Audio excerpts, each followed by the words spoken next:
ፐርፌክት የሆነ ሳልመን ዛሬ በሚገርም ሁኔታ በልታችሁ የማታውቁትን ሳልመን ላበላችሁ ነው። ስፓይሲ ነው፣ በጣም አሪፍ ነው። ከዚህ በፊት በልታችሁ ታጣቁ። አንድ እቺን ሬሲፒ ከጀመራችሁ ሳልመን በሌላ መልኩ አትበሉትኝም። የሚያስፈልገን ስፓይሲዎችን አዘጋጅቻለሁኝ። ከዛ በፊት መጀመሪያ የቀለጠ የሁለት ገበታ የሚሆን ቅቤ እናረጋለን። ብላክ ፔፐር ወይም ደግሞ ቁንዶ በርበሬ እንደ ሳልመናችሁ። እኔ 2 ሾርባ ማንኪያ ነው የተጠቀምኩትኝ። ጨው፣ ክረሽ ፔፐር፣ ይሄኛው ክረሽ ፔፐር ኢንስቶር ታገኙታላችሁ። ከዛ ደረቅ ጋርሊክ ወይም ነጭ ሽንኩርት፣ የደረቀ ነጭ ሽንኩርት። ከዛ ፓፕሪካ ወይም ደግሞ እኔ በርበሬ ነው የምጠቀመው። ብዙ ጊዜ በርበሬ ነው የምወደው። እሱን አድርገን ግማሽ ሌሞን አደርጋለሁኝ እንትን እንዲሆንልኝ ቆንጆ እንዲሆንልኝ። ትንሽዬ ዘይት፣ አቮካዶ ዘይት ወይም ደግሞ ያላችሁን ቤት ውስጥ ኦሊቭ ኦይልም ይሁን የምትጠቀሙትን ኩኪንግ ኦይል እሱን ትጠቀማላችሁ። ከዛ እሱን በደንብ አድርገን ሚክስ እናደርገዋለን ማለት ነው። ቆንጆ ሆኖልኛል እንደዚህ። ሳልመኔን መጀመሪያ ወደ ቦታው ከማድረግ በፊት እኔ እዚህ በደንብ አድርጌ ማርኔት አድርጌ ማስገባት ስለፈለኩ ነው። እንዳለች በደንብ ያዘጋጀነውን ማርኔት አድርገን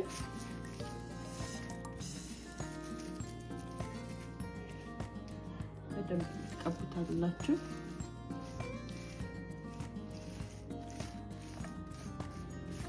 ዛሬ ሰራኋት እስከ ነገ ለልጆች ምሳ ባለቤቴ ምናምን ለምሳ ይሆናል። ስለዚህ ሰንጋውስ ጫፋን ጥፍ አድርጌ አስገባዋለሁ ማለት ነው።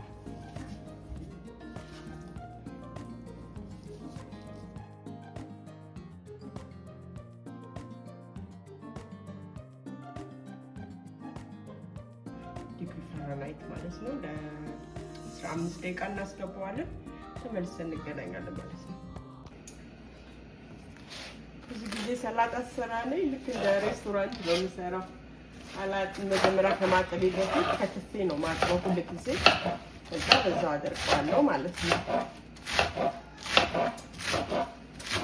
እንደ አሪፍ ተስተልልቅ አሪፍ ነው የምወደው። ልቅ አድርገን እና ፋሚሊ 5 ፋሚሊ ስለሆንን ሰላጣው ልጆችም ስለሚወዱ በዛ አድርጌ ነው የምሰራው። አትሊስት አንድ ከግማሽ የሚሆን መስራት አለብኝ። ራይስ ምናምን ስለማላረግበት ማለት ነው። አሪፍ ማድረቂያ ነው።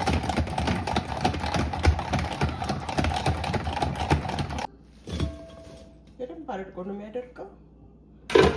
እንደዚህ ያደርጋለሁኝ። ከዛ ሌሎች ደግሞ ሰላጣይን ካደረኩኝ በኋላ ቲማቲም ጨመርኩኝ፣ ሽንኩርት እናንተ የምትፈልጉትን እና ለሰላጣ ይሆናል የምትሉትን እንዲሁም የተፈጨ ካሮት አድርጌ አቮካዶ አድርጌ ነው ያደረኩትኝ። ከዚህ በፊት የሰራኋቸው 2 አይነት ሰላጣዎች አለ። የሰላጣ አፍቃሪ ከሆናችሁ ዞር ብላችሁ ሌሎች ቪዲዮቻችሁን ደግሞ ማየታችሁን አትርሱ ላለሁኝ ማለት ነው። እንዳልኳችሁ የፈለጋችሁትን ማስገባት ትችላላችሁ። እኔ ግን ማስገባት የምፈልገውን ነግራችኋለሁ። አቮካዶና ሌሎችን ተጨማሪ ነገሮችን አድርጌ ያለሁኝ። ስለዚህ ሰላጣዬ ቆንጆ ነው። ራይስ ስለማልሰራ በዛ አርቄ ነው ሰላጣውን የሰራሁት ማለት ነው። ከዛ ለሰላጣ የሚሆን ደግሞ ድሬሲንግ እንሰራለን ማለት ነው። ያላችሁ ቤት ውስጥ ያላችሁ ነው ኦሊቭ ኦይል የሚሆን አቮካዶ ኦይል ታደርጋላችሁ። መጀመሪያ ግን ትንሽ ዘይቱን በዛ አድርጉትኝ። ለምን እሱ ነው ዋናው ቤዙ ማለት ነው። በቃው ደግሞ እንደዚህ ሼክ የሚደረገው ማረጋችሁ በጣም አሪፍ ነው። ዝም ብሎ ዳይሬክት እዛው ላይ ከመጨመር ኦሪጋኖ ተጠቅሜያለሁ። ከዚህ በፊትም አሳይቻችኋለሁ። ኦሪጋኖች በጣም አሪፍ ነች ለሰላጣ ኦሪጋኖ። ከዛ ጨዋችንን እናረጋለን። ከዛ ቁንዶ በርበሬ እናደርጋለን።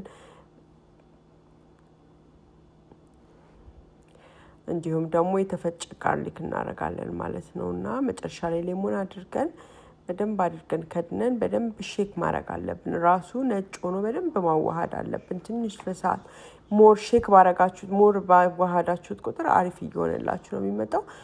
እንደሱ አድርጋችሁ መብያችሁ ሰዓት እስከሚደርስም ድረስ ፍሪጅ ላይ ማስቀመጥ ትችላላችሁ። ለነገ ማሳደር ትችላላችሁ። ምንም አይሆንም። እኔ ግን ሰላጣ ኦሬዲ ሳልሜኔ ስለደረሰልኝ እሱ መቀመም ጀምራለሁ ይሄ ማለት ነው።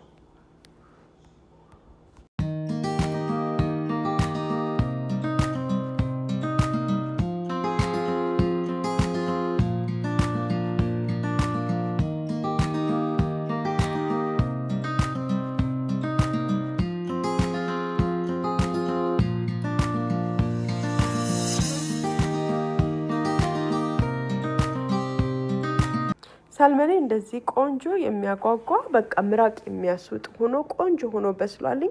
እንደምታዩትም ውስጡም ቆንጆ ነው የበሰለው። ጁሲ ነው በጣም ደረቅ አይደለም፣ ስፓይሲም በጣም አይደለም። እንደ ከለሩ በርበሬው ነው በጣም ድምቅ ያደረገው እንጂ በጣም ደስ ብሏቸው ልጆችም ደስ ብሏቸው ነው የበሉት። የሚያቃጥል አይደለም። ስለዚህ ቀለል ላለ ቀን ይሆናል ማለት ነው። ስራ በበዛብን ቀን እንደዚች 15 ደቂቃ በ400 ፋራናይት ግብት አድርገን እኛም ሳንደክም ልጆቻችንንም ቆንጆ ምግብ እናብላላለሁ። በሌላ ቪዲዮ እመጣለሁ። ወዳችኋለሁ።